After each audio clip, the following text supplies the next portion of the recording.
Hello everyone, আশা করি তোমরা সকলে ভালো আছো। আজকে আমরা দেখব ফাজানের নীতি। আচ্ছা, এই নীতি অনুযায়ী একাধিক যৌগের মধ্যে কোন যৌগটি বেশি সমযোজী ধর্ম প্রদর্শন করবে সেটি আমরা জানতে পারব।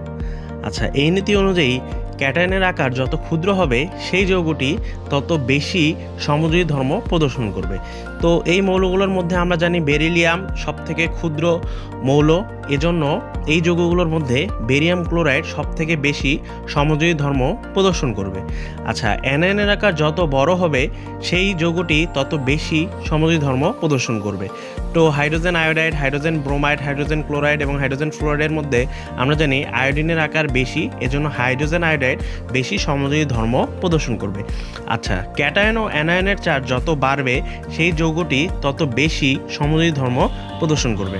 আচ্ছা, এখানে দেখা যাচ্ছে অ্যালুমিনিয়াম 3+, ম্যাগনেসিয়াম 2+, সোডিয়াম প্লাসের মধ্যে অ্যালুমিনিয়াম 3+-এর চার্জ বেশি, এজন্য এই রিলেটেড যদি কোনো যৌগ থাকে তাহলে সেটি বেশি সমযোজী ধর্ম প্রদর্শন করবে।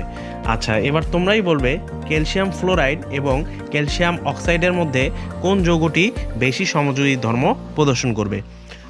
কোশ্চেনের অ্যান্সারটি তোমরা কমেন্ট বক্সে জানাতে পারো। আচ্ছা, যদি চ্যানেলটি ভালো লেগে থাকে অথবা এরকম আরও ভিডিও পেতে চাও তাহলে চ্যানেলটিকে সাবস্ক্রাইব করে রাখতে পারো। আর যদি ভিডিওটি ভালো লাগে তাহলে ভিডিওটিতে লাইক দিয়ে রাখতে পারো।